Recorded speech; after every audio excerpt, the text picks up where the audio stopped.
Last January, I took a week off work after New Year's.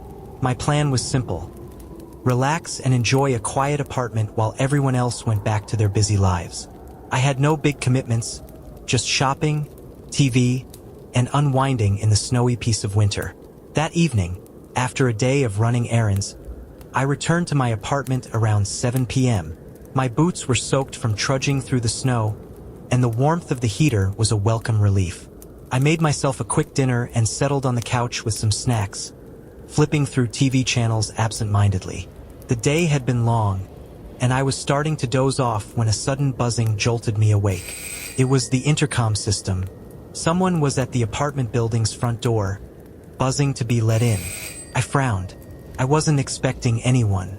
In fact, I hadn't made plans to see anyone all week. The intercom buzzed again, louder and more insistent this time. I got up and walked to the window, careful not to draw back the curtains too much. Peering out, I saw a man standing at the front entrance. He was tall and broad, wearing a heavy winter coat. Even in the dim light, I could tell he wasn't one of my neighbors. There were only a few tenants in the building, and I knew them all. This man wasn't one of them. My stomach tightened as I watched him shuffle in place, his breath visible in the cold air. I muted the intercom and stepped back, hoping he'd take the hint and leave. For a moment, the buzzing stopped, and I let out a breath of relief. But then it started again, longer this time. He was holding the button down, as if he knew I was there. I stayed quiet, waiting. Eventually, the buzzing stopped. I glanced back out the window, but he was gone. The entrance was empty, and I told myself it was over. Maybe he had the wrong building, or maybe he was visiting someone else. Still, unease lingered as I turned off the TV and got ready for bed. By 10 p.m., I was tucked under the covers, the warmth of my blanket helping to soothe my nerves. Sleep came quickly, but it didn't last. Sometime after midnight, a loud thud startled me awake. The sound came from just outside my bedroom. My heart was pounding as I sat up, straining to hear anything more. The apartment was silent now, but the sound had been real. I was sure of it. I got out of bed and crept to the door, pressing my ear against it. Nothing, just the faint creaking of the building settling. I hesitated before slowly turning the handle, my breath hitching as I peeked out into the dark hallway. Everything looked normal. The living room was empty, and the front door was still shut. But as I stepped closer, a terrible sight stopped me cold. The front door was wide open. My stomach twisted as I stared at it. Snowflakes drifted in through the doorway, melting into puddles on the floor. My eyes darted to the lock. It was bent, splintered, like someone had forced their way in. I backed up, my legs shaking. That's when I noticed something else. Near the base of the door, the wood was dented, as if someone had slammed into it with incredible force. My mind raced, trying to make sense of it. Why was the door open? Where was the intruder? I locked the door and rushed back to my bedroom, locking that door too. My hands shook as I dialed 911, whispering to the operator about what had happened. They assured me help was on the way and told me to stay put. I crouched in the corner of the room, clutching my phone like a lifeline. The wait felt endless, every creak of the building making me jump. But eventually, I heard footsteps in the hallway. This time, the police. I unlocked my door and let them in, explaining everything as they searched the apartment. The intruder was gone, but the officers found fresh footprints in the snow leading away from the building. They said the man had likely buzzed every unit until someone let him in. My heart sank at the thought of how easily he'd gained access. What disturbed me the most was the dent on my bedroom door. It was clear he'd tried to get in, but there was only one dent, one single violent hit, as if out of frustration or anger. The officers speculated he might have thought the apartment was empty and panicked when he realized I was home. I never saw the man again, and nothing else happened after that night. But I'll never forget the feeling of waking up to find my door wide open, knowing a stranger had been inside. The memory still keeps me up some nights, listening for sounds that don't belong.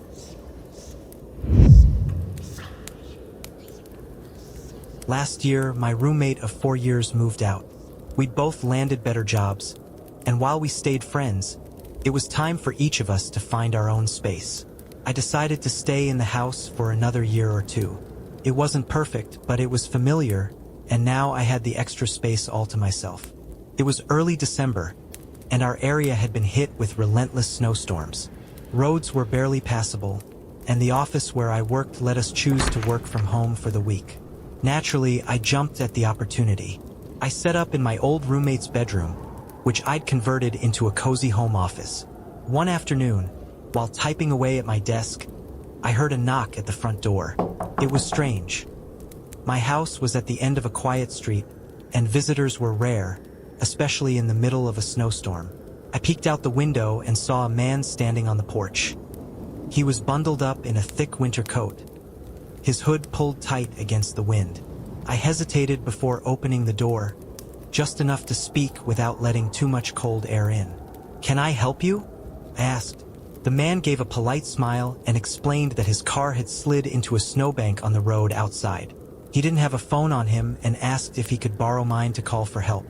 I wasn't entirely sure I believed him, but I stepped to the side to glance out the window. Sure enough, there was a small SUV stuck on the side of the road, its back wheels buried in snow. Reluctantly, I handed him my phone but stayed on the porch while he made the call.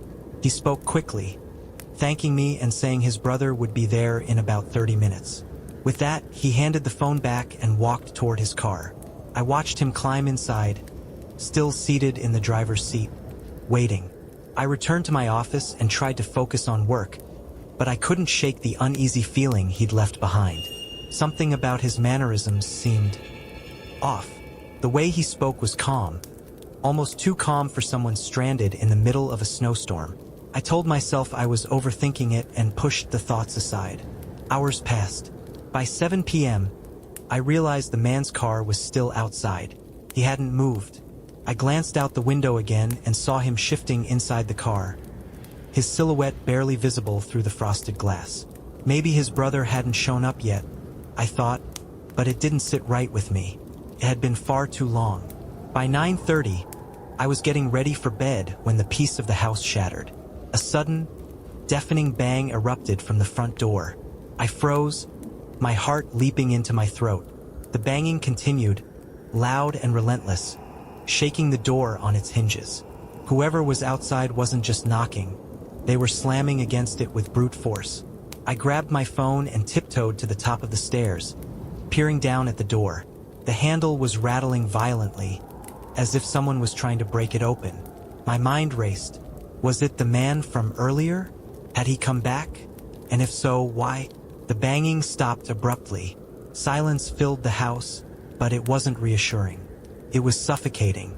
I crept down the stairs, my phone clutched tightly in my hand.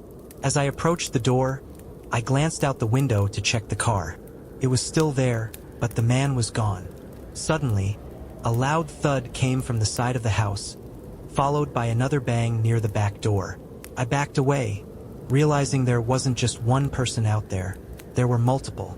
My stomach churned as fear took hold. Who were these people and what did they want? I ran upstairs, locked myself in my room, and called the police. I whispered to the dispatcher, describing everything in shaky detail. She assured me help was on the way, but every minute felt like an eternity. I sat there, listening to the sounds of footsteps crunching in the snow outside and the occasional bang against the house. When the police arrived, their flashing lights illuminated the yard, revealing multiple sets of footprints in the snow. They followed the tracks to the abandoned SUV but found no one inside. The vehicle was registered to the man who had borrowed my phone, but there was no sign of him or anyone else nearby. The officers theorized that the man had planned something malicious from the start, possibly with others. Maybe they were waiting for the cover of darkness to make their move. The snowstorm had partially covered their tracks, and the bitter cold likely forced them to flee before they could carry out whatever they had planned. To this day, I don't know what they were after. Was it robbery or something worse? All I know is that they were determined to get inside, and if the police hadn't shown up when they did, I might not be here to tell the story.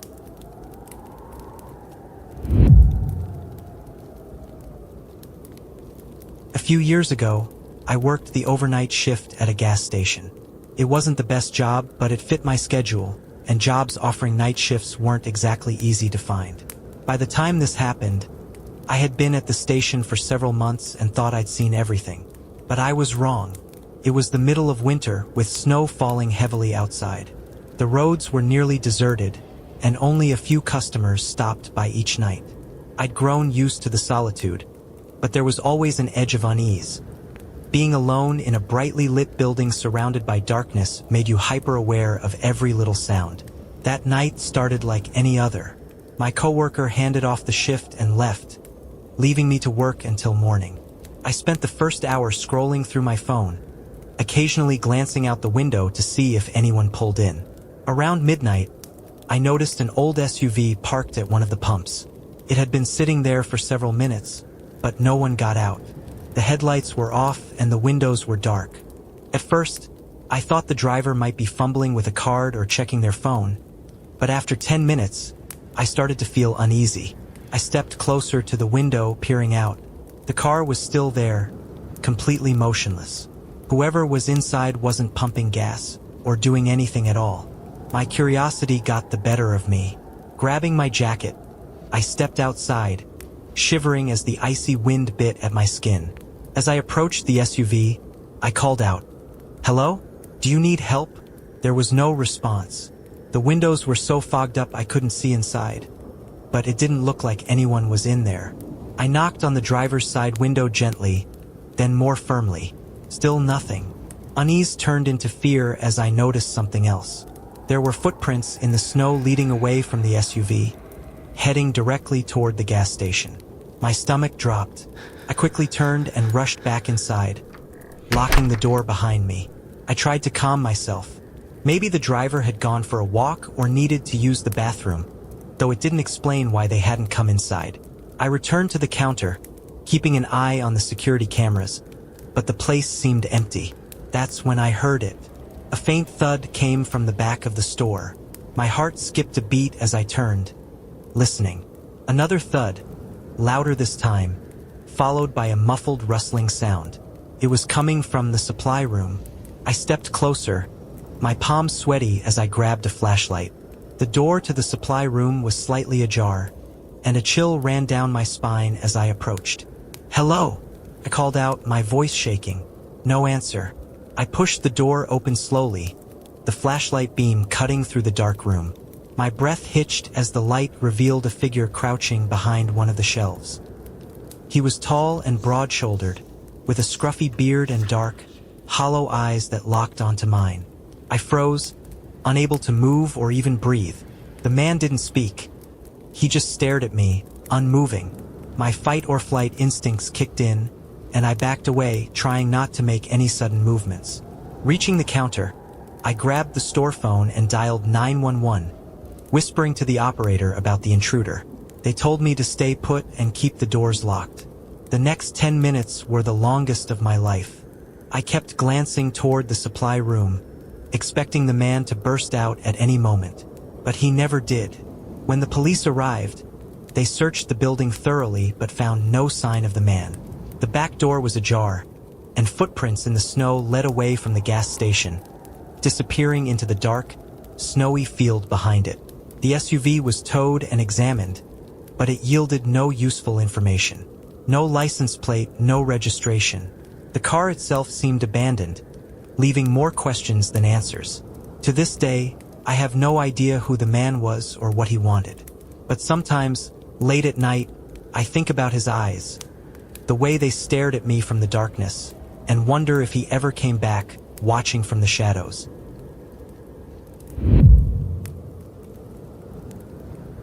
It was a cold Friday night, just a couple of weeks before the holidays. The roads were icy, and the wind cut through everything. But with nothing else to do, I decided to log into Uber Eats and make some extra cash. The streets were quieter than usual, with most people likely staying inside to escape the freezing temperatures. By 8 p.m., I had already completed a few deliveries when I got an unusual order. It wasn't for a house or an apartment, but for a gas station at the intersection of two quiet streets. I checked the app twice, thinking I had read it wrong, But no, the pin was set to a gas station parking lot. I figured maybe the customer worked there or was passing through. It was strange, but not unheard of. I picked up the food, a couple of burgers and fries, and headed to the gas station. When I arrived, the place was eerily empty. No cars at the pumps, no movement inside the store, just the buzzing fluorescent lights casting harsh shadows across the parking lot. I parked near the back and sent a message through the app, letting the customer know I had arrived. Minutes passed, but no one responded. I stepped out of the car to look around, my breath fogging in the icy air. The whole intersection was deserted. The only sounds the faint hum of the gas station sign and the occasional rustle of wind. Then, out of nowhere, a dark red pickup truck pulled into the lot. It moved slowly, its headlights sweeping across the empty space before parking a couple of spots away from me. The driver didn't park near the pumps or the store, which struck me as odd. The man who stepped out was rough-looking. His clothes were stained, his beard unkempt, and there was something unsettling about the way he moved. His eyes locked onto me immediately, and he started walking in my direction. "Hey, I've got your order," I called out, holding up the bag with a forced smile, though my stomach was twisting with unease. The man didn't even glance at the food. He kept his eyes on me, his pace quickening. Something about his expression sent alarms blaring in my head. Instinctively, I set the bag down on the ground and backed away toward my car. As I reached for the door handle, the man broke into a sprint. My heart leapt into my throat as I threw myself into the driver's seat, slamming the door shut just as he reached me. His hand smacked against the window, leaving a smear of dirt as I locked the doors and fumbled to start the engine. The man didn't stop. He circled the car, trying the handles, his breath fogging up the windows. I threw the car into reverse, the tires spinning on the icy pavement before finally catching. As I backed away, I saw him run back to his truck. That's when panic truly set in. He wasn't giving up. I floored it, speeding out of the parking lot and blowing through a red light at the intersection. My hands were shaking so badly I could barely keep hold of the wheel. In my rearview mirror, I saw his truck pull out, its headlights glaring as he started following me. For a moment, I thought I was done for, but as I reached a busier road, where other cars were finally visible, the truck suddenly slowed down and turned onto a side street. I didn't stop driving until I was well away from the area. I called the police and reported everything, but without a license plate or more details, there wasn't much they could do. All I could think about was what might have happened if I hadn't gotten into my car in time, or if the lot had been more secluded. To this day, I avoid deliveries to locations that aren't clearly homes or businesses. Whatever that man wanted, it wasn't just food.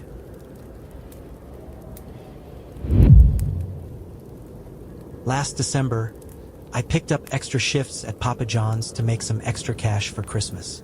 Snowstorms had blanketed the town, and the roads were a mess, making deliveries slower and more exhausting than usual. The night was bitterly cold, the kind of night where the wind slices through your coat no matter how thick it is. By 9:30 p.m., I was ready to call it a night after finishing one last delivery route. I had 2 orders. The first was to a kind older man who tipped generously. The second delivery was deeper into a quiet, rundown neighborhood, one I wasn't very familiar with. The streets were deserted, with most houses dark and snow piling high on unshoveled driveways. The house I arrived at was a little isolated, surrounded by trees and set far back from the road. It had a single porch light on, which cast long, eerie shadows across the snow. I parked on the street and carried the pizzas to the front door. A middle-aged woman answered after a moment. She looked disheveled, like she'd been woken up unexpectedly. Her hair was messy, and her tired eyes darted around nervously. "Here's your order," I said, holding out the boxes and giving her the total. She took the pizzas and placed them on a small table just inside the door. "I'll grab some cash. Hold on," she muttered before disappearing inside. I waited on the porch, shifting uncomfortably in the cold. After a minute, I glanced back at my car and froze. A man was crouched by the driver's side door. His face was partially hidden by a hood, but his hands were clearly fiddling with the handle, trying to get inside. My heart leapt into my throat as I realized what was happening. I turned back to the door, only to see the woman standing there, staring at me with an unsettling expression. Her face, once tired and blank, was now twisted in anger. "Hey!" I shouted, stepping back. Before I could react further, the woman lunged at me, grabbing my arm. "Now!" she screamed, yelling toward the man by my car. He immediately started sprinting toward us, his boots crunching loudly in the snow. Panic surged through me, and I twisted out of her grip, stumbling off the porch. My instincts took over, and I bolted into the woods behind the house. The snow was deep, slowing me down, and I could hear the man chasing after me, his heavy footsteps not far behind.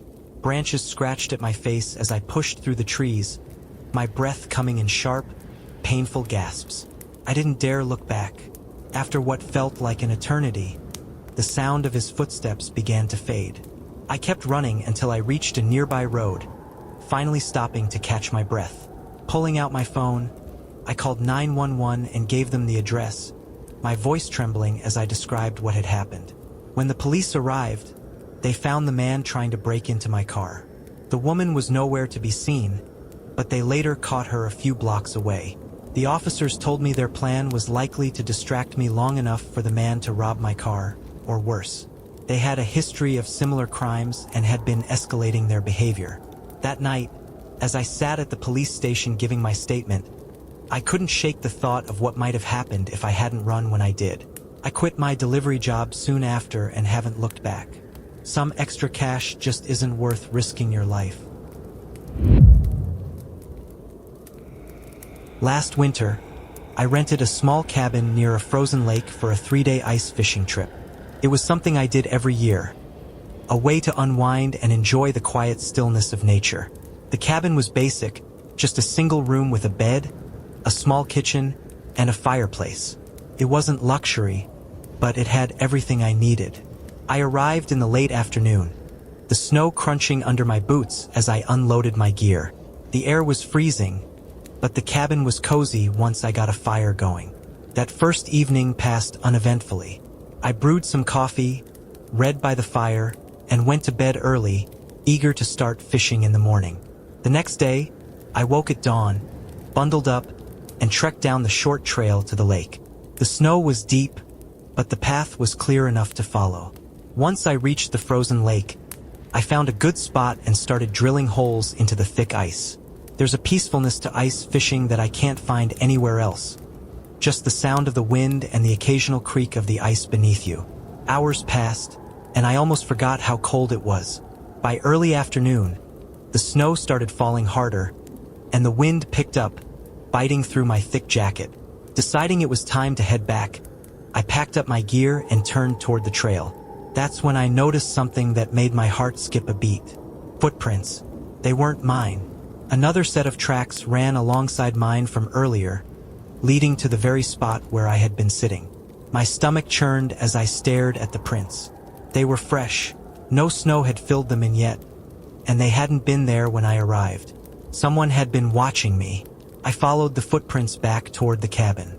They ran parallel to the trail for most of the way but then veered off into the woods. My eyes scanned the tree line, but there was no one in sight. The snow was falling heavier now, erasing the tracks little by little, and a deep sense of unease settled over me. Back at the cabin, I locked the door and threw another log onto the fire. I told myself it was probably just another fisherman. Maybe they were curious or looking for their own spot. But deep down, I couldn't shake the feeling that something wasn't right. Why hadn't they said anything? Why sneak around like that? That night, after dinner, I sat by the fire, trying to read, but my mind kept wandering back to those footprints. The wind howled outside, and the cabin creaked in the cold. Around 8 p.m., I thought I heard something. A faint crunching sound, like footsteps in the snow. I froze, listening intently. Came again, closer this time. I moved to the window, pulling the curtain back just a sliver. In the dim light of the moon, I saw a figure standing at the edge of the woods, just beyond the clearing where the cabin sat. They were bundled in heavy winter clothing, their face obscured by a hood and scarf. I couldn't make out any details, but they were standing completely still, facing the cabin. My heart raced as I ducked away from the window. I grabbed the nearest object, a kitchen knife, and stood by the door, listening. After a few minutes, the footsteps started again, slowly approaching the cabin. I held my breath as they moved to the side of the building, stopping just beneath the window. The shadow of a head passed across the curtain. Then I heard it, a soft tapping on the glass, slow and deliberate. My chest tightened as I backed away, clutching the knife. The tapping stopped, replaced by the sound of the person trying to lift the window. I scrambled to lock it, my hands shaking as I fumbled with the latch. Whoever it was stopped as soon as I secured the lock. For a moment, everything was silent. Then the footsteps resumed, retreating into the woods. I stood there for what felt like hours, staring at the window, expecting them to return. But they didn't. The next morning, I packed up and left, cutting my trip short. As I loaded my car, I noticed something that sent a fresh wave of fear through me. In the snow near the cabin, the footprints from the night before led back to the woods, but there were no tracks leading toward the cabin. It was as if they had appeared out of nowhere, right by the window. To this day, I don't know who or what was out there that night. All I know is that I've never gone back to that lake, and I don't think I ever will. Last winter, I found myself stuck at a train station late at night. I had been visiting family in a nearby town, and my train back home was delayed due to the snowstorm that had swept through earlier in the evening. The station wasn't large, just a few benches under a metal canopy, surrounded by open fields. With the storm clearing, the wind was biting, and the cold seemed to seep into my bones no matter how tightly I wrapped my coat. By the time the announcement came through that the train would be delayed another hour, I was the only person left at the station. The few others who had been waiting earlier must have found rides or given up entirely. The silence was heavy, broken only by the occasional groan of the wind against the metal roof. I sat on the bench, scrolling through my phone to pass the time, when I heard a faint sound, footsteps crunching in the snow.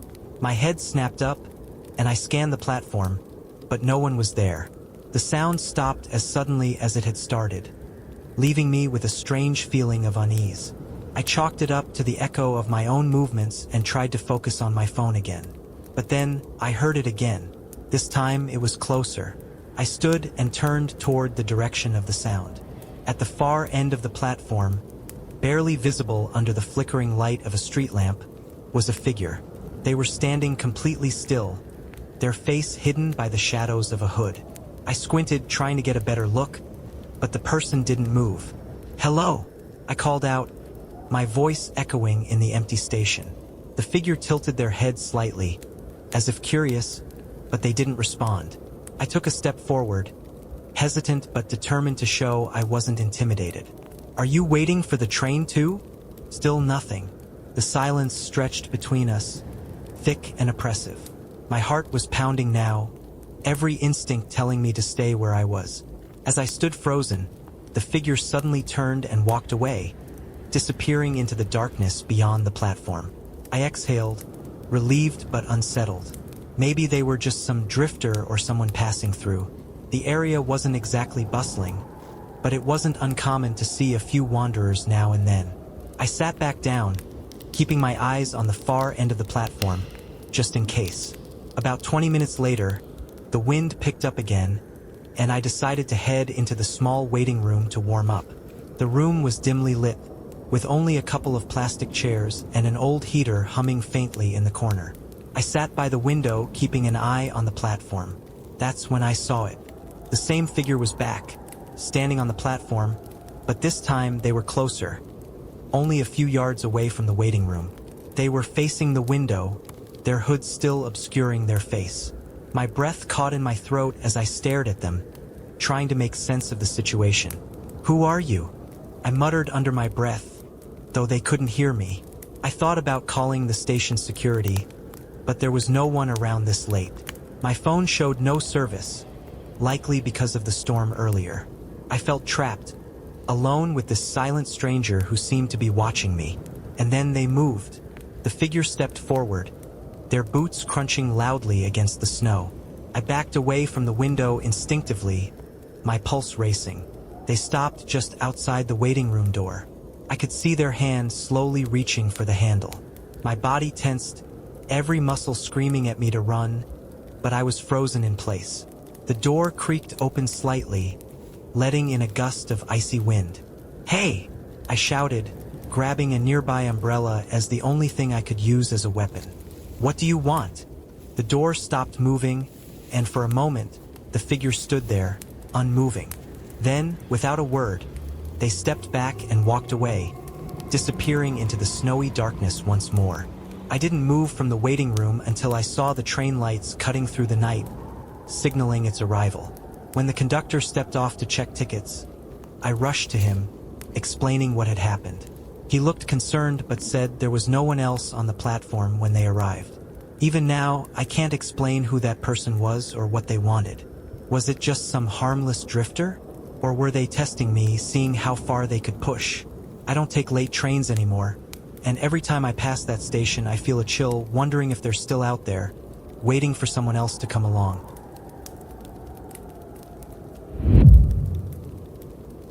Last winter, in early February, I was out late doing DoorDash deliveries. It was one of those brutally cold nights, with snow and ice making every trip feel like a gamble.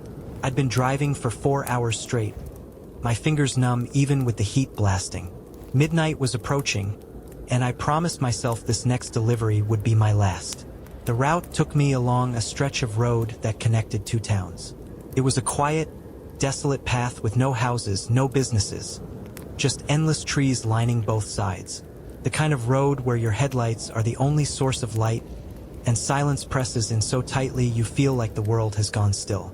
I was tired, fighting to keep my eyes on the road, when a sudden wave of fatigue hit me harder than expected. For just a moment, maybe a second or two, I let my focus slip. That was all it took. The tires hit a patch of ice, and the car slid sideways. My heart leapt into my throat as I yanked the wheel, trying to correct the swerve. But it was too late. The truck skidded off the road and into the shallow ditch running alongside it. The impact wasn't violent, but it left me shaken, my hands trembling on the wheel. I tried reversing, hoping the tires could find some traction in the snow. Nothing. The wheels spun uselessly. I sighed and leaned back in my seat, pulling out my phone to call my dad. He's always been my go-to in situations like this. Calm, resourceful, the kind of guy who can fix just about anything. "Stay put," he told me. "I'll call roadside assistance and head your way. I'll be there in 15 minutes. Relief washed over me. The road was deserted, the nearest town miles away, but knowing help was on the way made me feel a little safer. I hung up and sat there in the cold silence, the faint hum of the heater the only sound. Then, I noticed something. Far down the road, a pair of headlights flickered into view. At first, I thought it was another car passing by, but the lights didn't move. They just stayed there, stationary in the distance. I squinted, trying to make sense of it. Were they parked? Watching. The minutes ticked by, and the unease in my chest grew heavier. I glanced back down at my phone, debating whether to call my dad again, but when I looked up, the headlights were gone.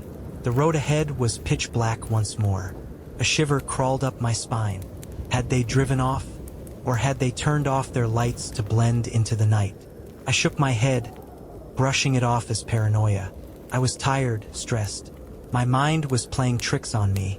Then, in the beam of my headlights, I saw movement. A figure emerged from the darkness, walking toward my car. Slowly, deliberately, they were dressed in a dark hoodie, the hood pulled up, shadowing their face. My breath hitched as they got closer, stopping about 15 feet from the front of my car. They didn't move. They didn't speak. They just stood there staring, or at least I assumed they were. I couldn't see their eyes. I honked the horn, a quick, sharp sound meant to break the silence and maybe scare them off. The figure didn't react. My heart was racing now, my fingers gripping the wheel so tightly they ached. "Hey!" I shouted through the window, though I doubted they could hear me. "Are you okay?" "Do you need help?" Still nothing. The figure remained frozen in place, as if waiting for something. I reached for my phone to call my dad again, but the second I looked down, the figure moved. Not toward me, but away, turning and walking back into the shadows, disappearing into the night. I stayed frozen in my seat, staring at the spot where they'd been, my heart thudding painfully in my chest. A minute later, headlights appeared again. This time it was my dad's truck, pulling up behind me. Relief flooded over me, but it was short-lived. As my dad stepped out of his truck, another pair of headlights flared to life farther down the road. The vehicle roared to life and sped toward us. My dad shouted, rushing back into his truck as the approaching car screeched to a stop across the road from mine. Its driver's side door flung open, and a man stepped out, something metallic glinting in his hand. A crowbar? A wrench? Couldn't tell. Before I could process what was happening, my dad's truck skidded forward, positioning itself between my car and the stranger. He honked his horn repeatedly, shouting something I couldn't make out over the sound of my own panicked breathing. The man hesitated, then abruptly got back into his car and sped off into the darkness. My dad ran to my window, checking to make sure I was okay before calling the police. They came quickly, but by then the car and the strange figure were long gone. The officers told us to be cautious in the future, mentioning that incidents like this weren't unheard of on these remote roads. To this day, I wonder what would have happened if my dad hadn't shown up when he did. Whoever or whatever was out there that night, they weren't just passing by. They were waiting. 2 years ago, my friends and I rented a remote cabin in the woods for a weekend getaway. It was supposed to be a much-needed escape from the stress of work and city life. The cabin was a rustic, 2-story building, nestled deep in the forest, far from any main roads. The kind of place where you could disconnect completely. No Wi-Fi, no cell service. Just us, the trees, and the crisp winter air. We arrived late Friday afternoon, the fading sunlight casting long shadows through the trees. The cabin was exactly as advertised. Cozy, with a fireplace, a small kitchen, and big windows that looked out onto the snowy landscape. It was perfect. The first night was uneventful. We played board games, cooked dinner, and sat around the fireplace, sharing stories and laughing until our sides hurt. By midnight, we were all exhausted and decided to turn in. The silence of the forest was almost unnerving, but it was a welcome change from the constant noise of the city. The next morning, I woke early and stepped outside to enjoy the fresh air. The snow was untouched, except for the footprints we'd made when we arrived. I stood on the porch, sipping my coffee, when something caught my eye, a set of footprints leading from the edge of the forest to the side of the cabin. My first thought was that one of my friends had gone out earlier, but the tracks didn't come from the direction of the door. They started deep in the woods and stopped near one of the ground floor windows. I walked over to get a closer look, my stomach tightening as I realized the prints didn't return to the forest. Whoever had made them hadn't walked back the way they came. I decided not to mention it to the others. Maybe it was a hiker who'd gotten curious and wandered off. I didn't want to ruin the mood, especially since we were all looking forward to a relaxing day. But as the day wore on, I couldn't shake the feeling that something was off. The cabin felt too quiet, the woods too still. That evening, as the sun dipped below the horizon, the unease settled in even deeper. We closed all the curtains and locked the doors before starting another game night. Around 10 p.m., just as we were finishing a round of cards, there was a noise outside, a faint crunching sound, like footsteps in the snow. We all froze, glancing at each other. Probably an animal, one of my friends said, though their voice wavered slightly. But then the sound came again, closer this time. I grabbed a flashlight and cautiously moved toward the window. The others followed, whispering nervously. I hesitated before pulling the curtain back just enough to peek outside. The beam of the flashlight swept across the snow, but there was nothing there. Just the empty porch and the shadows of the trees swaying in the wind. We tried to brush it off, but the atmosphere in the cabin had changed. Every creak of the wood, every gust of wind against the walls made us jump. Eventually, we decided to call it a night, though none of us felt particularly tired anymore. Sometime after midnight, I woke to the sound of soft tapping. At first, I thought it was part of a dream, but as I lay there, holding my breath, I realized it was real. The tapping was coming from the window near my bed. I sat up slowly, my heart pounding in my chest. The curtains were drawn, but the faint outline of a hand pressing against the glass was visible in the moonlight. I stared, frozen, as the hand slowly slid down the window, leaving a smudge on the frosted glass. I grabbed my phone, but there was no signal. I didn't want to wake the others and cause a panic, so I sat there, clutching the blankets until the tapping stopped. When I finally worked up the courage to look out the window, whoever or whatever had been there was gone. The next morning, I told my friends about the handprint. We stepped outside to investigate and found more footprints around the cabin. They circled the entire building, stopping at each window and door. Unlike the tracks from the previous day, these prints led back into the woods, vanishing into the trees. We packed up and left that afternoon, cutting the trip short. None of us spoke much on the drive home, and we haven't been back to that cabin since. To this day, I wonder who was out there in the middle of the night watching us. Or maybe I don't want to know.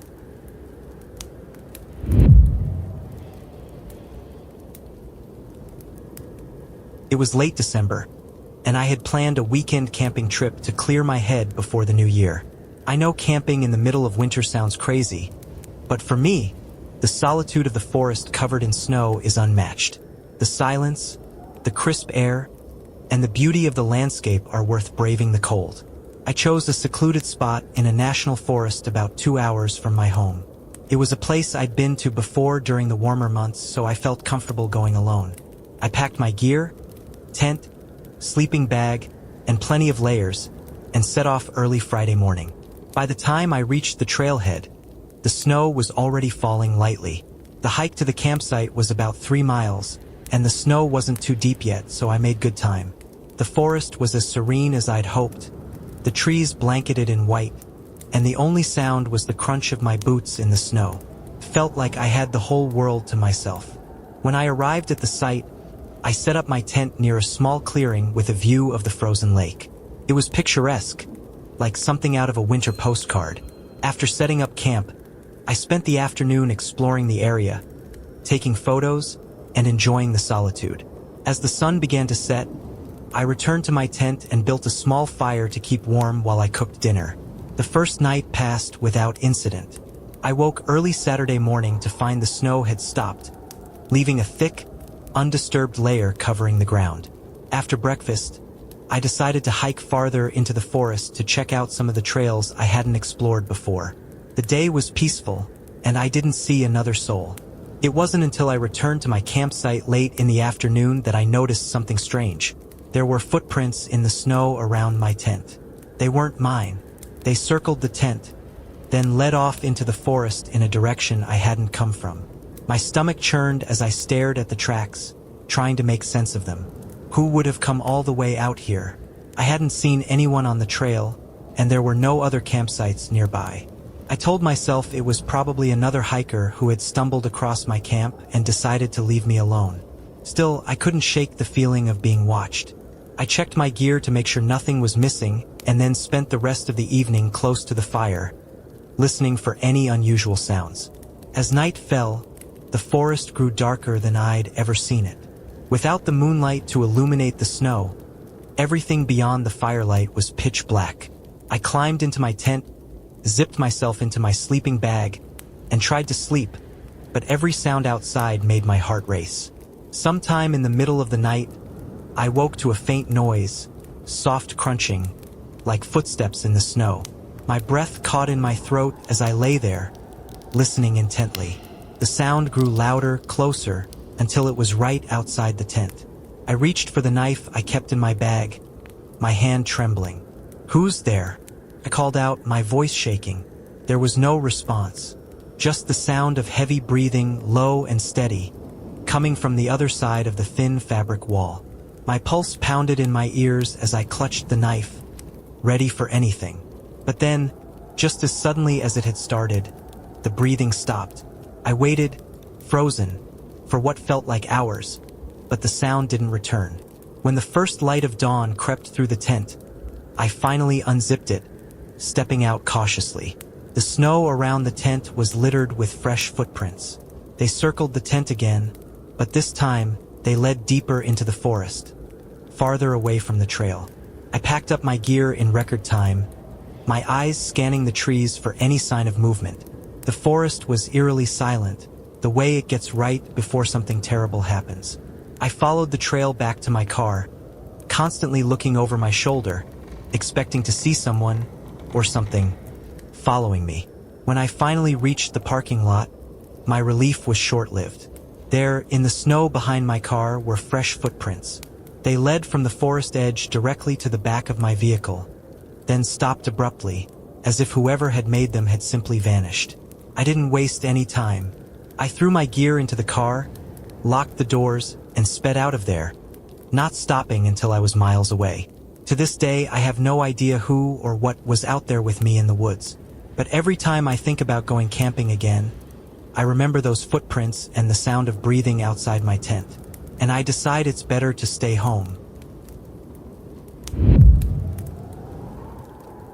It was a bitterly cold night last December when I found myself driving down a remote stretch of highway. I had been visiting family for the holidays and was heading back home, trying to beat the next snowstorm that was forecasted to hit in a few hours. The road was nearly deserted, and the only light came from my car's headlights cutting through the swirling snow. About an hour into the drive, I spotted something up ahead, a figure standing by the side of the road.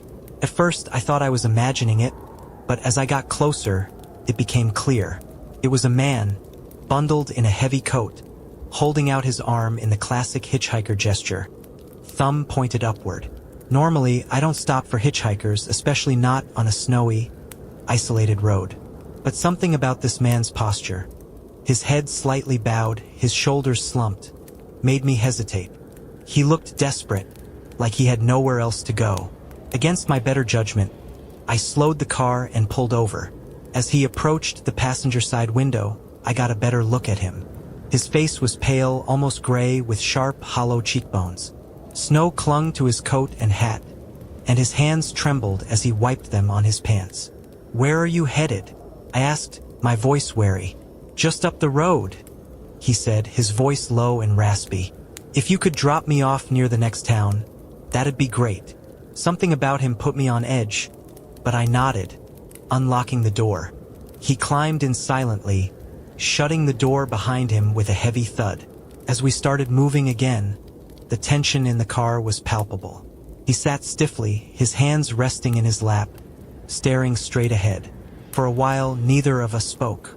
The only sound was the crunch of the tires on the icy road and the faint whistle of the wind outside. I tried to make small talk to ease the awkwardness. "Pretty bad storm, huh?" I said, glancing at him briefly. He didn't respond at first, but then he turned his head slightly, his dark eyes meeting mine. "It's worse than you think?" he muttered, almost too softly to hear. That strange response made my stomach tighten. I gripped the wheel a little harder, my mind racing with scenarios of who this man could be and why he was out here in the middle of nowhere. I kept my eyes on the road, but I couldn't shake the feeling that he was watching me. After another mile or two, he finally broke the silence. "You shouldn't be out here," he said suddenly, his voice sharper now. "What do you mean?" I asked, trying to sound casual, though my hands were shaking. "Just don't stop for anyone else," he said. "No matter what." His words sent a chill through me that had nothing to do with the temperature. I wanted to press him for more, but his tone made it clear the conversation was over. The snow was falling harder now, and the road was getting slicker. I focused on driving, counting down the minutes until I could drop him off. As we approached a bend in the road, the man shifted in his seat. "Stop the car here," he said abruptly. I frowned. "Are you sure? We're still a couple of miles from town." "Here's fine," he insisted, his tone leaving no room for argument. Reluctantly, I slowed the car and pulled over. He opened the door and stepped out without another word, disappearing into the darkness. I sat there for a moment, watching as his figure faded into the swirling snow, before shaking my head and driving off. The encounter left me rattled, but I was relieved it was over. About 10 minutes later, the lights of the next town came into view. I felt a sense of relief wash over me, knowing I was close to civilization again. But as I pulled into the gas station on the edge of town, something strange happened. I glanced at the passenger seat and froze. There, on the fabric, was a patch of frost, thin, delicate, and unmistakably in the shape of a human hand.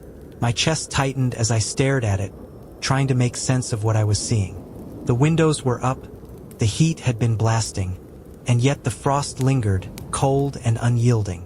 I jumped out of the car and walked into the gas station, hoping the warmth and light would calm my nerves. As I paid for my coffee, I asked the cashier if many people hitchhike along that stretch of road. He gave me a strange look.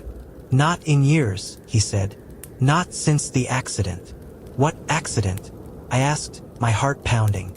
"About 5 years ago," he explained. "A man broke down in a snowstorm and tried to hitch a ride into town. He froze to death before anyone could find him. People say his ghost still walks that road, looking for someone to take him home." I didn't say anything. I just nodded, left my coffee on the counter, and walked out. The frost on the passenger seat was gone by the time I got back to my car, but the chill in the air stayed with me the whole drive home. For the past couple of years, during winter break, I've relied on food delivery to make some quick cash. College lets out for a month, and this job is perfect. No interviews, no commitments, just me, my car, and the clock ticking away. It was just a few weeks before Christmas. One of those nights where the snow seemed endless, falling heavier with each passing hour. I borrowed my dad's old pickup truck and hit the road. The snow seemed to scare off most other drivers, leaving me with a flood of orders. Big ones, too, the kind that came with generous tips. I told myself I'd keep going as long as the roads were manageable. After about 3 hours, I was starting to feel the fatigue creeping in. Then a new order popped up, a pickup from a fast food joint, heading to a house about 20 minutes away. The payout was good enough to be my last delivery for the night. I was ready to call it quits after this one. The map led me to a secluded, upscale neighborhood, the kind with sprawling lawns and old-fashioned mansions. The roads were nearly buried in snow, and every house seemed eerily dark, their inhabitants either asleep or elsewhere. By the time I reached the address, it was nearing midnight, and my exhaustion was turning into unease. The house itself was massive, but its appearance struck me. It wasn't a modern mansion. It looked worn, with a faded exterior and an air of abandonment. The driveway was blanketed in untouched snow, so I parked on the street and trudged up to the front door. Each step sank me deeper into the snow, soaking my jeans and chilling my legs. When I reached the porch, I noticed something unusual. A piece of paper taped to the front door. In bold, red letters, the top of the page read, "Notice." Below that, some official-looking text. Before I could make sense of it, the sound of crunching snow broke the silence. Someone was behind me. I turned sharply, my breath catching in my throat. A man was emerging from around the garage. He was tall, with a buzz cut and a dirty jacket that looked like it had seen better days. His face was pale, and his eyes, there was something off about them. They looked cold, lifeless, like he hadn't slept in days or maybe longer. "Just dropping off your order," I managed, my voice shaky. The man didn't respond. He kept walking toward me, his boots crunching in the snow. I held out the bag instinctively, hoping he'd take it and go. He stopped just a few feet away, his hand slowly extending to take the food. For a moment, I felt a flicker of relief, but it was fleeting. He didn't move. There was something profoundly unsettling about the way he just stood there, staring at me. The silence stretched, growing heavier by the second. "Have a good night," I said, forcing a polite tone as I stepped to the side, ready to leave. That's when I saw it. A quick, jerking movement in my peripheral vision. His arm swinging toward me. I stumbled back, my boots slipping in the snow as he lunged again. His voice, low and gravelly, broke the silence. "Come with me," he muttered, his hand outstretched. My instincts kicked in. I turned and bolted, my legs fighting against the thick snow. His footsteps thundered behind me, his shouts growing louder as he chased me down the driveway. "Stop!" he yelled, his voice cutting through the icy air. But I didn't stop. Couldn't. The truck was my only salvation. I reached it, yanked the door open, and threw myself inside. My hands were shaking as I fumbled with the lock, slamming it down just as he reached the truck. He pounded on the window once, his fist leaving a cloud of condensation, but I was already reversing, the tires spinning before finally catching traction. As I sped away, I glanced in the rearview mirror. He was standing in the driveway, the bag of food dangling limply in his hand, just watching as I disappeared into the night. When I finally felt safe, I called the police. They arrived later, but the man was gone. They told me the house had been vacant for months. Whatever his intentions were, I'm grateful I didn't stick around to find out. Now, every time I pull up to a dark, silent house, I can't help but hesitate. I keep wondering if he's still out there, waiting for his next delivery driver. Last New Year's Eve, my two best friends, Daniel and Chris, decided we'd rent a house for the night and ring in the new year away from the chaos of big parties. None of us were into the wild celebrations. Instead, we preferred the quiet company of just the three of us. Besides, living in dorms didn't offer much space for any kind of celebration. Daniel found a cheap Airbnb on the outskirts of town. It was more of a cabin than a house, with wooden walls and a rustic feel. When Chris and I pulled up around noon, Daniel was already there, unloading groceries from his car. The cabin looked cozy enough, surrounded by other similar ones, though each had plenty of space between them, giving the illusion of isolation. Inside, the cabin was bare bones but functional. Worn furniture, dim lighting, and creaky floorboards gave it a certain charm, or so we told ourselves. We weren't expecting luxury for the price Daniel paid, and frankly, we didn't care. It was our space for the night. We spent the day in the living room, playing games and reminiscing about the year. Around 6 p.m., Chris decided to head out to grab snacks and drinks from a nearby store. With him gone, Daniel and I stayed put, laughing over a board game until a knock at the door interrupted us. We froze for a moment, exchanging puzzled looks. It was strange. Who would be knocking on the door of a rented cabin? We weren't expecting anyone. The knock came again, louder this time, and Daniel got up to peek through the peephole. "There's a guy out there," he whispered, stepping back. "I don't think he's the owner."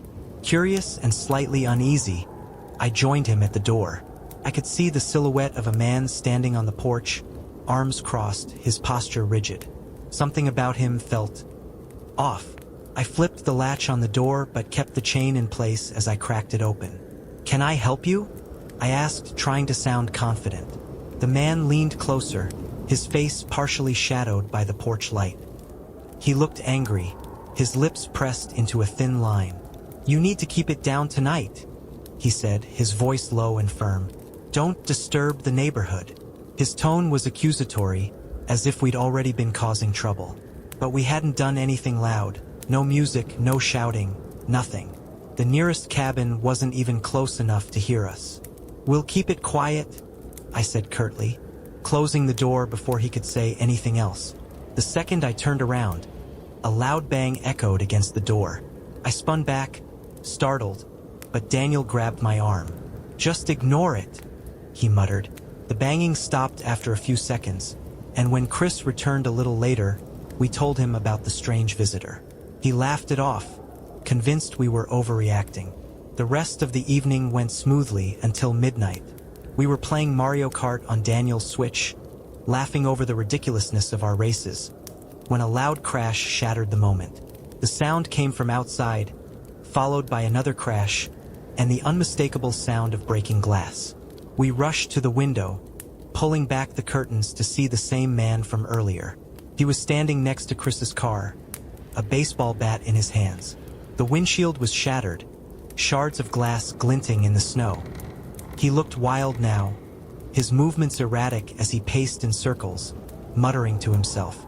Chris bolted for the door, anger overriding his fear. "What the hell is wrong with this guy?" he shouted, storming outside. Daniel and I ran after him, but before we reached the porch, a gunshot rang out. We froze. Chris turned and sprinted back inside, slamming the door shut behind him. His face was pale, his breathing ragged. "He's got a gun," he gasped. Another shot followed, this time hitting the side of the cabin. The man's shouts were incoherent now, a mix of rage and something almost inhuman. He slammed the bat against the door repeatedly, the noise deafening. And then, as suddenly as it began, the chaos stopped. The banging, the shouting, it all ceased. We stood in silence, hearts pounding, too afraid to move. Chris slowly peeked out the window. "He's gone," he whispered. The police arrived nearly an hour later. They searched the area but found no trace of the man. What they did find was disturbing. The man wasn't a neighbor, and the cabin's owners had no idea who he was. His connection to us, if any, remained a mystery.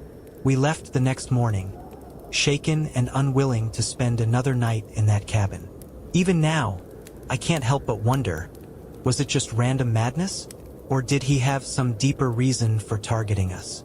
I'll never know, but the memory of that night still haunts me. Last winter, in early February, I was out late doing DoorDash deliveries. It was one of those brutally cold nights, with snow and ice making every trip feel like a gamble. I'd been driving for 4 hours straight, my fingers numb even with the heat blasting. Midnight was approaching, and I promised myself this next delivery would be my last. The route took me along a stretch of road that connected two towns. It was a quiet, desolate path with no houses, no businesses, just endless trees lining both sides. The kind of road where your headlights are the only source of light, and silence presses in so tightly you feel like the world has gone still. I was tired, fighting to keep my eyes on the road, when a sudden wave of fatigue hit me harder than expected. For just a moment, maybe a second or two, I let my focus slip. That was all it took. The tires hit a patch of ice, and the car slid sideways. My heart leapt into my throat as I yanked the wheel, trying to correct the swerve. But it was too late. The truck skidded off the road and into the shallow ditch running alongside it. The impact wasn't violent, but it left me shaken, my hands trembling on the wheel. I tried reversing, hoping the tires could find some traction in the snow. Nothing. The wheels spun uselessly. I sighed and leaned back in my seat, pulling out my phone to call my dad. He's always been my go-to in situations like this. Calm, resourceful, the kind of guy who can fix just about anything. "Stay put," he told me. "I'll call roadside assistance and head your way. I'll be there in 15 minutes. Relief washed over me. The road was deserted, the nearest town miles away, but knowing help was on the way made me feel a little safer. I hung up and sat there in the cold silence, the faint hum of the heater the only sound. Then, I noticed something. Far down the road, a pair of headlights flickered into view. At first, I thought it was another car passing by, but the lights didn't move. They just stayed there, stationary in the distance. I squinted, trying to make sense of it. Were they parked? Watching. The minutes ticked by, and the unease in my chest grew heavier. I glanced back down at my phone, debating whether to call my dad again, but when I looked up, the headlights were gone. The road ahead was pitch black once more. A shiver crawled up my spine. Had they driven off, or had they turned off their lights to blend into the night? I shook my head, brushing it off as paranoia. I was tired, stressed. My mind was playing tricks on me. Then, in the beam of my headlights, I saw movement. A figure emerged from the darkness, walking toward my car. Slowly, deliberately, they were dressed in a dark hoodie, the hood pulled up, shadowing their face. My breath hitched as they got closer, stopping about 15 feet from the front of my car. They didn't move. They didn't speak. They just stood there staring, or at least I assumed they were. I couldn't see their eyes. I honked the horn, a quick, sharp sound meant to break the silence and maybe scare them off. The figure didn't react. My heart was racing now, my fingers gripping the wheel so tightly they ached. "Hey!" I shouted through the window, though I doubted they could hear me. "Are you okay? Do you need help?" Still nothing. The figure remained frozen in place, as if waiting for something.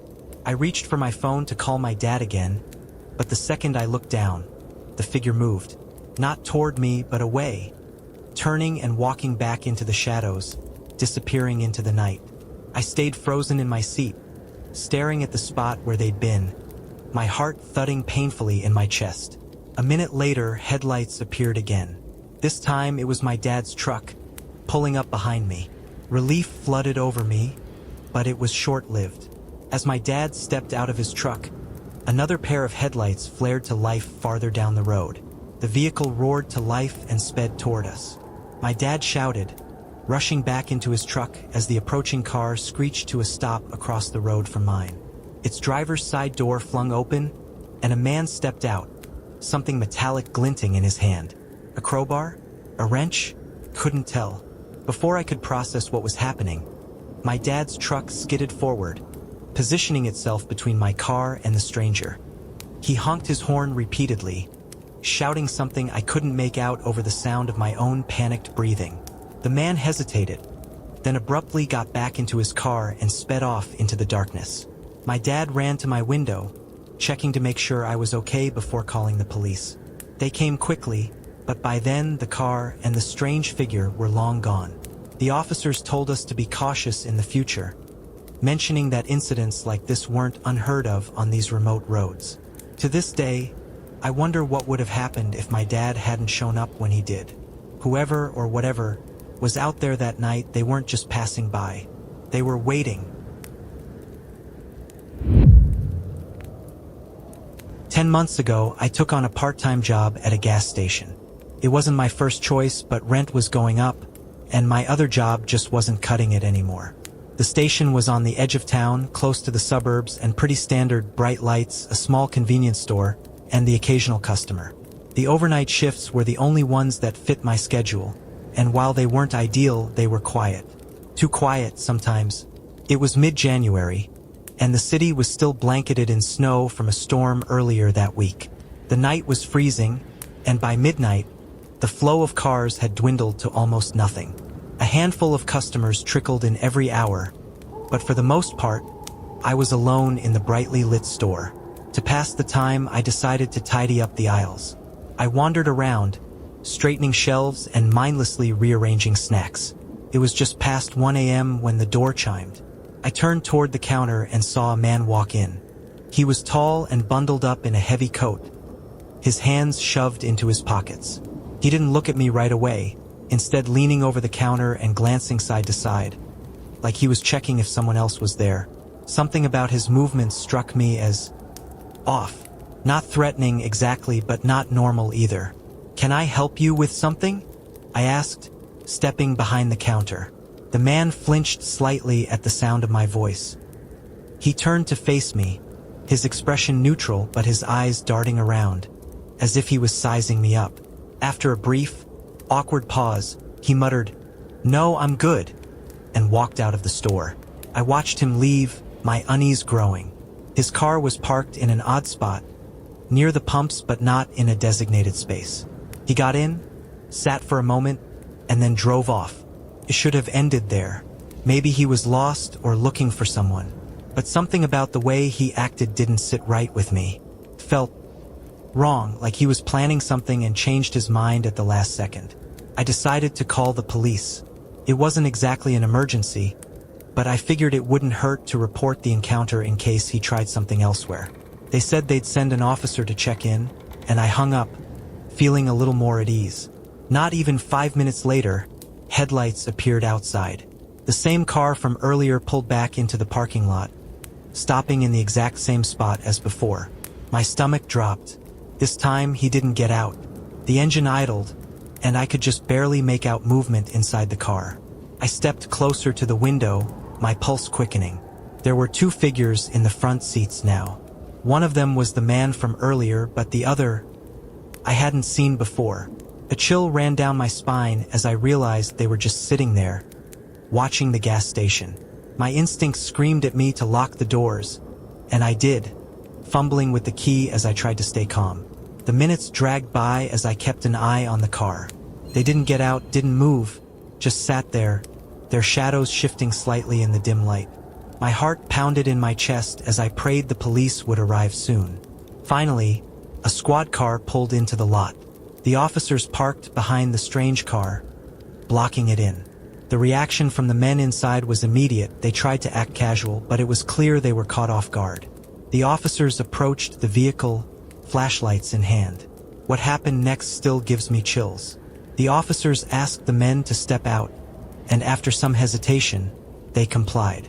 One of them, the man who had come inside earlier, tried to play it off like they were just passing through. But when the officers searched the car, they found something horrifying. The trunk was filled with weapons, rope, duct tape, and other supplies that sent a clear, chilling message.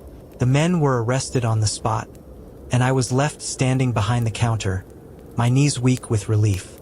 The officers later told me that my quick report likely prevented something terrible from happening. The men had no connection to the area, and it seemed like they were looking for an easy target. I still work at that gas station, but every night, I can't help but glance nervously at the parking lot, half expecting to see those headlights again. I know I was lucky, but the thought of what could have happened if I hadn't trusted my instincts keeps me up at night.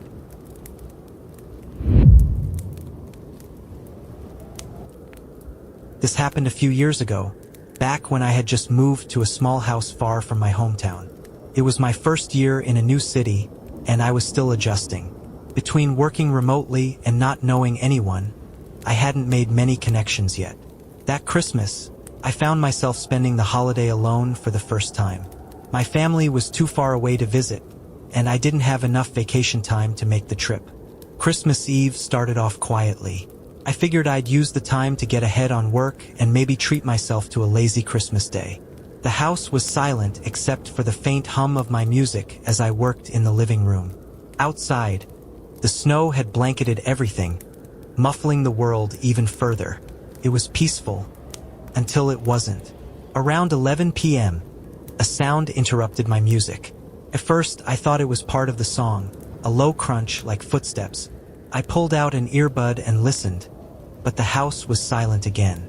Shaking my head, I returned to my work, chalking it up to my imagination. But something nagged at me, so I got up and checked the windows. The backyard was empty, just an unbroken field of snow shimmering in the moonlight. Then I moved to the front window, and that's when I saw them. Footprints. They started at the edge of the street and led directly to my front porch, stopping just outside the door. I frowned, trying to piece it together. No packages had been delivered, and the mail had come earlier in the day. I hadn't heard anyone knock, either. A prickle of unease ran down my spine. The footprints didn't trail back to the street. Whoever it was had come to my door, and then left in another direction entirely. I double-checked the locks on the door and windows before settling back into my chair. I wanted to believe it was harmless, a neighbor maybe, or someone delivering a card to the wrong address. But the unease lingered, clawing at the edges of my thoughts. The next morning, Christmas Day, the world felt still again. I brewed coffee and sat in the living room, trying to shake off the strange feeling from the night before. The sun was shining faintly through the curtains, and the snow outside looked pristine. I let myself relax, convincing myself that the footprints had been a fluke. By evening, though, the peace shattered once more. Around 6 p.m., as I was making dinner, I heard it again, the crunch of snow. This time, it was unmistakable. Someone was walking outside my house. I froze, my heart pounding in my chest. The sound stopped near the porch, followed by silence. I waited, straining to hear anything more, but whoever it was didn't knock or ring the bell. After a few tense moments, I crept to the window and peered out. The footprints were back. Fresh ones, identical to the night before, leading right up to my front door. My stomach churned as I realized they were almost perfectly aligned with the old ones, like someone had been retracing their steps. For the rest of the evening, I stayed on high alert, jumping at every creak and groan of the house. By 10 p.m., exhaustion finally overtook me, and I drifted off on the couch, still too uneasy to go to my bedroom. When I woke up, the TV was still on, casting an eerie glow across the dark room. I sat up groggily, my body stiff from the awkward position I'd been sleeping in. As I stood, something caught my eye. My bedroom door. It was open. I always kept it closed. Always. My heart raced as I stepped closer, peering into the dark room. I reached for the light switch, but before I could turn it on, my breath caught. Wet footprints. They started near the window and trailed across the floor, stopping just a few feet from my bed. My stomach twisted as I realized the implications. Someone had been inside. Someone had walked through my house while I slept. I stumbled back, my mind racing. Grabbing my phone, I locked myself in the bathroom and dialed 911. The dispatcher kept me calm until the police arrived. But by the time they searched the house, the intruder was long gone. The officers found no signs of forced entry, but the window in my bedroom was slightly ajar. The snow outside showed clear footprints leading away from it, disappearing into the woods behind the house. The police theorized that whoever it was had been checking the house for a few nights, watching to see if I was home. When they didn't get an answer at the door, they must have assumed the house was empty. The thought still sends shivers down my spine. Maybe they just wanted to rob me, but I can't shake the feeling that it could have been something worse. I moved out of that house a few months later, but the memory of those footsteps, and the thought of what could have happened, still haunts me.